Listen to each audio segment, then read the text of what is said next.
¿Son los blindados españoles realmente tan superiores? ¿Con qué fuerza se libra una guerra hoy en día? Los generales de la OTAN y los expertos militares miraban el mapa de guerra en un silencio sepulcral. Sobre el papel, las fronteras, las flechas y los números borrados y reescritos se superponían como cicatrices. Las armas alemanas llegaban demasiado tarde. Las armas estadounidenses ya no daban abasto. El tiempo se agotaba y las opciones se desvanecían. Fue entonces cuando, en una esquina de la pizarra, escrito en letras pequeñas con lápiz, vi una palabra extraña: España. Al principio, nadie miró ese nombre con seriedad. Parecía solo una de esas alternativas de última hora, casi una broma desesperada. Después de todo, la guerra no es una cuestión de emociones o de orgullo, sino de tiempo y supervivencia. Soy Michael Harman. Llevo 27 años en la estrategia militar alemana.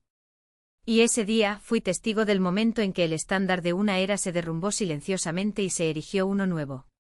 A partir de ahora les contaré la impactante historia de por qué el mundo eligió a España. Si valoran este análisis, por favor, denle a me gusta y suscríbanse. Gracias por acompañarnos en este viaje al centro de la verdad. Comencemos. Yo estaba en Varsovia. Era la sala de conferencias subterránea del Ministerio de Defensa polaco. Un búnker aislado del mundo exterior, sin ventanas, donde solo se escuchaba el zumbido rítmico de los ventiladores. En mis 27 años de carrera, había estado en innumerables salas como esa, pero el aire aquel día era diferente. Pesado. Asfixiante. La sala estaba llena de un silencio denso. 12 generales y funcionarios de defensa estaban sentados, pero nadie se atrevía a hablar primero. En el centro de la mesa, un mapa de Europa del Este cubierto de líneas rojas. Las rutas estimadas del avance ruso. Al lado, los números de nuestros blindados. Alguien borraba y reescribía las cifras constantemente. Las cuentas no salían. Ese día recordé que las guerras no comienzan con disparos, sino con cálculos sobre un papel. La guerra entre Rusia y Ucrania se había cronificado. 2 años ya. El problema real era que la línea defensiva de la OTAN en el flanco oriental estaba, a efectos prácticos, al borde del colapso. Todo el arsenal de la era soviética se había enviado a Ucrania y los arsenales de los miembros de la OTAN estaban vacíos. Y no había forma de reponerlos. El responsable de adquisiciones polaco rompió el silencio: ¿cuáles son los plazos de entrega para los Leopard alemanes? El funcionario alemán, mi compatriota, pasó una hoja y respondió con voz monocorde: mínimo 6 años. Siendo realistas, 8 años. La sala se volvió aún más silenciosa. Alguien preguntó por los sistemas de artillería estadounidenses. El asesor de Estados Unidos negó con la cabeza. No hay slots de producción. Las líneas están saturadas con el apoyo a Ucrania. ¿Y Francia? Planes de aumento de producción suspendidos por problemas presupuestarios. La realidad de las fábricas de defensa europeas era desoladora. Faltaba mano de obra cualificada, las cadenas de suministro estaban rotas tras la pandemia. Incluso las empresas que esperaban un auge bélico no podían aumentar la producción. La conclusión era clara: si hacíamos el pedido hoy, las armas llegarían mucho después de que la guerra hubiera terminado. Un general polaco golpeó la mesa con el dedo: toc, toc, toc. La paz sin armas no es paz. Es simplemente rendición. No tuve más remedio que estar de acuerdo. Como experto militar alemán y asesor de la OTAN, he estado en los Balcanes, en Oriente Medio, en Afganistán. Conozco el olor del aire antes de la guerra. Y estaba seguro: Europa no estaba preparada. Entonces mi mirada se desvió hacia la pizarra blanca. Esa palabra escrita a lápiz en la esquina: España. Al principio pensé que era un error administrativo. ¿España? En nuestra lista de evaluaciones, España siempre estaba en la categoría de segunda línea. Un país conocido por el turismo, la buena vida y, seamos honestos con nuestros prejuicios del norte, por cierta relajación latina. La cultura del mañana. En mi mente alemana, España fabricaba buenos barcos, sí, y ensamblaba piezas para Airbus, pero ¿liderar la guerra terrestre? La veía como un país de ritmos lentos, de siestas, no de precisión militar prusiana. Pero la atmósfera en la sala contradecía mis prejuicios. Nadie se reía. De hecho, varios hombres miraban fijamente esa palabra. Algo ya se estaba gestando. El ministro de Defensa polaco se levantó lentamente y dijo: «Caballeros, no necesitamos símbolos. No necesitamos joyas para museos. Necesitamos armas que salven a nuestros soldados ahora mismo». Giró la cabeza y miró esa esquina. Miró a España. En ese momento sentí que el orden que yo conocía se desmoronaba. Esa palabra pequeña estaba a punto de cambiarlo todo. Tras la reunión en Varsovia, volví a Berlín. En mi oficina, comencé a leer informes sobre la industria de defensa española. Sinceramente, hasta ese momento nunca había considerado a España como un competidor serio. Para mí, España era un país que operaba bajo licencias extranjeras. Hacían cosas aceptables, pero siempre un paso por detrás en innovación propia. Yo soy alemán. Crecí con la filosofía del armamento germano. El tanque Leopard era mi orgullo. Sabía lo sofisticada y perfecta que era nuestra doctrina militar tradicional. Un arma lenta de fabricar, pero perfecta. Ese era nuestro valor. España estaba lejos de ese estándar. Reconocía que tenían soldados valientes, la historia de sus tercios y su infantería es legendaria, pero no creía que fueran un país que dictara las reglas de la tecnología moderna. Nosotros éramos el estándar, ellos los seguidores. Pero los números en el informe sobre mi escritorio eran extraños. Eran datos enviados por la agencia de adquisiciones polaca. Decía que el plazo de entrega de los sistemas de armas españoles era de 18 a 24 meses. Alemania tarda 8 años y España dice que lo entrega en menos de 2. La tasa operativa en combate era aún más incomprensible, superior al 90%. Habían pasado pruebas de fuego, terrenos fangosos y montaña. Al principio pensé que los números estaban equivocados. O que eran cifras infladas políticamente. Cerré el informe y lo volví a abrir. Los números seguían ahí. Busqué otros datos. Un informe preliminar de evaluación de la OTAN decía lo mismo: el obús autopropulsado Tormenta tiene una capacidad de fuego continuo excepcional. El carro de combate el Cid tiene una movilidad verificada. Empecé a autojustificarme. Debe ser un acuerdo político, pensé. Polonia quiere mejorar relaciones con el sur de Europa por precio. Es barato. Seguro que es eso. Calidad mediterránea a bajo coste. Pero los números cuadraban una y otra vez. Plazos, mantenimiento, entrenamiento. España superaba a todos los sistemas europeos clásicos. Me sentí incómodo. 27 años de certezas temblaban. Un experto duda de los números, pero cuando se repiten, la duda se convierte en miedo. Miedo a estar equivocado. Saqué un informe de hace 10 años. Entonces evaluábamos a España como un nivel aceptable de sustitución. ¿Qué había cambiado en una década? O tal vez. No es que España hubiera cambiado, es que nosotros nos habíamos detenido. Nosotros éramos los mejores, excepto por un problema: éramos demasiado lentos. Al día siguiente recibí una llamada del Ministerio de Defensa polaco. Queremos visitar las fábricas de defensa en España. ¿Nos acompañaría? Acepté. Aterrizamos en la base aérea de Sevilla. Era principios de noviembre. Yo iba con 4 funcionarios polacos. Nada más salir del avión, esperaba la típica hospitalidad del sur: una cena larga, vino, una recepción protocolaria relajada. Pero el guía español nos dijo secamente: no hay tiempo. ¿Vamos directos a la fábrica? Asentimos. El vehículo corrió hacia el complejo industrial. No tuve tiempo de mirar el paisaje andaluz.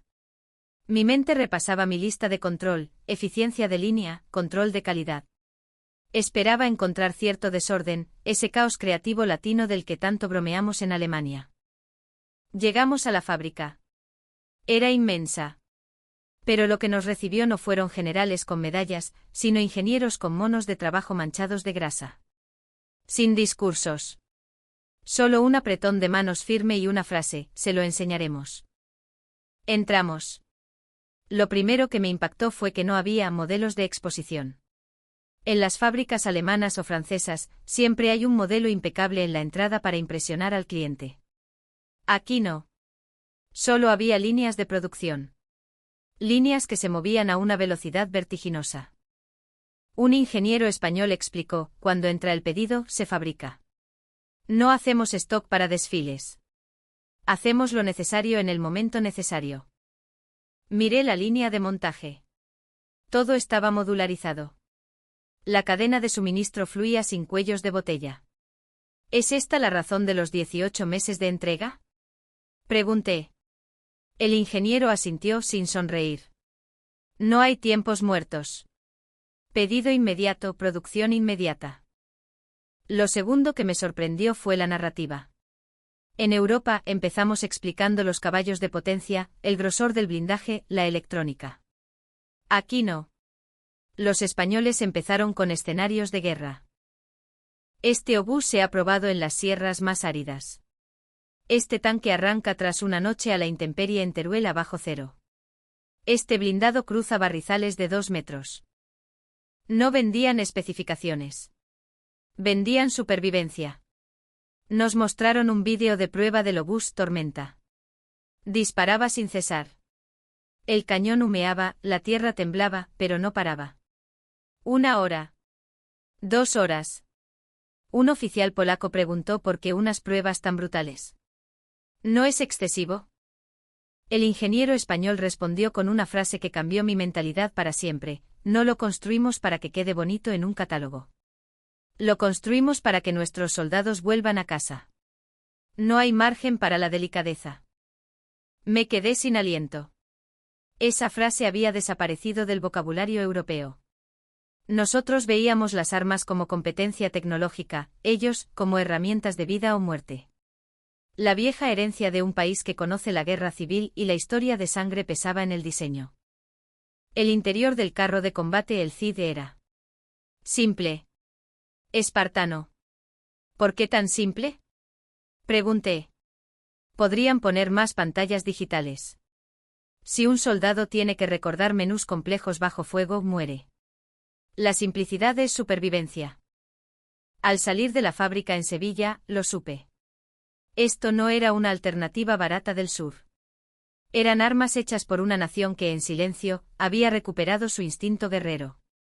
No aprendieron la guerra en simulaciones, la llevaban en su ADN histórico. Una semana después volé a Bruselas. Cuartel general de la OTAN. Sala de evaluación secreta. Alemania, Francia, Polonia, los Bálticos. Pantallas gigantes con tablas comparativas. El presidente de la sesión fue claro: necesitamos 500 tanques y obuses. Plazo máximo, 3 años. Si no, la defensa del este cae. Evaluamos el Leopard alemán. Rendimiento supremo. Plazo, 7 años. Para mantener la calidad alemana, no se puede correr, dijo mi colega. Sonó arrogante e inútil. Evaluamos a Francia. Demasiado caro de mantener. Evaluamos a Estados Unidos. Sin stock. Los nombres sagrados de la industria occidental caían uno tras otro. Y entonces la pantalla cambió. Quedaba una opción. España. ¿El plazo es real?, preguntó Polonia. España ya ha entregado el primer lote. Cumplieron el día exacto, respondió el analista de la OTAN. Tasa operativa del 90%.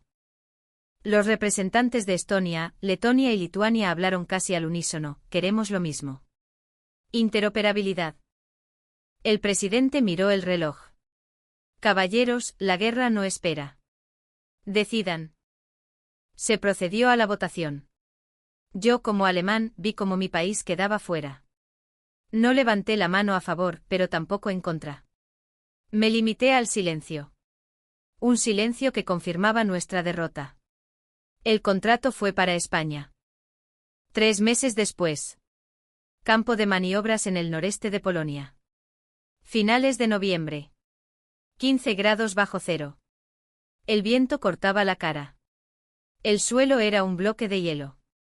Llegaron los obuses Tormenta y los tanques El Cid fabricados en España. Yo esperaba el desastre. Son máquinas del Mediterráneo, pensé. El sistema hidráulico se congelará. Los españoles no saben lo que es el invierno eslavo. En mi libreta anoté mis predicciones: fallo de arranque en frío. Fugas de aceite. Comenzó la prueba a las 5 de la madrugada, ejercicio de despliegue rápido del Tormenta. Objetivo: 3 minutos. Los vehículos rugieron. Sobre el suelo helado, no perdieron tracción. Llegaron a posición. Cañones arriba. Tiempo: 2 minutos 45 segundos. Comenzó el fuego real. Boom. Boom. Boom. Fuego continuo. Esperé el sobrecalentamiento. Esperé el fallo. Pasaron 60 minutos. El Tormenta seguía escupiendo fuego con una cadencia perfecta. Cerré mi libreta. No había nada que anotar. Luego el tanque El Cid. Tenían que cruzar un barrizal artificial de 1 metro de profundidad. Se van a atascar, pensé. Esto no es terreno seco de Castilla. El tanque entró. El barro voló. Las orugas mordieron la tierra. No redujo la velocidad. Salió por el otro lado como una bestia enfurecida. Un instructor polaco murmuró: ¿es esto posible? Prueba nocturna. Los cazas ligeros Saeta NG despegaron con visibilidad nula y tormenta de nieve. Dieron en el blanco. Aterrizaron sin problemas. Entrevisté a los soldados polacos. ¿Qué tal el Tormenta? Es increíblemente fácil. Intuitivo.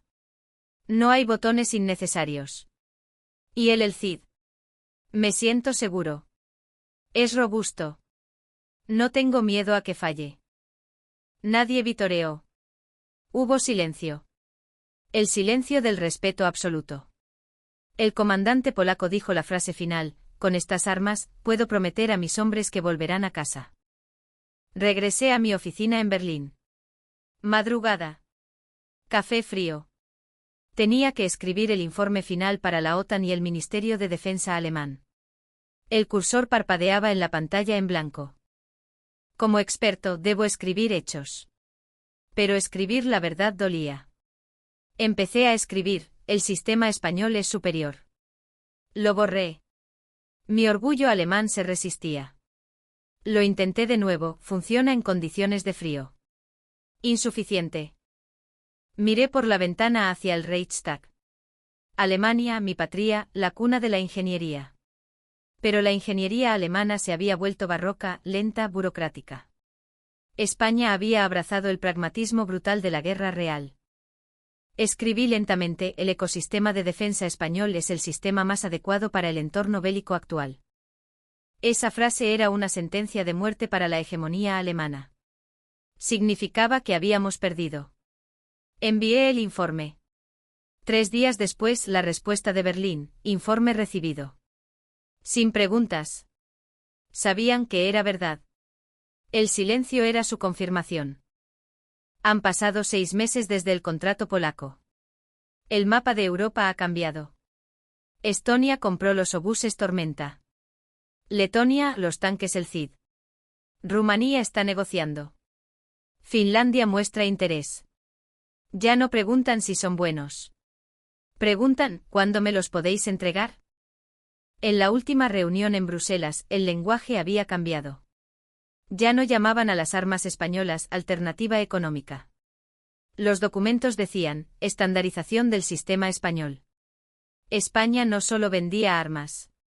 Ofrecía transferencia de tecnología.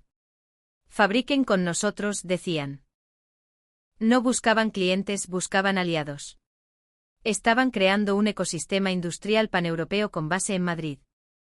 Ayer di una conferencia en la universidad a los futuros oficiales alemanes. Les dije: señores, he creído en el estilo alemán durante 27 años. Pero hoy, la guerra se debe aprender de España. Un estudiante preguntó: ¿Alemania está acabada? Respondí: no. Pero el rey ha cambiado. El estándar se ha movido hacia el sur. España ya no es el país de las vacaciones para la OTAN. Es el arsenal de la democracia. Anoté una última frase en mi diario anoche: España no exporta armas. Exporta el nuevo estándar de la realidad. Y en la guerra, la realidad es lo único que importa. Soy Michael Harman. Soy alemán. Amo a mi país. Pero la seguridad de Europa ahora habla español. Y esa es, simplemente,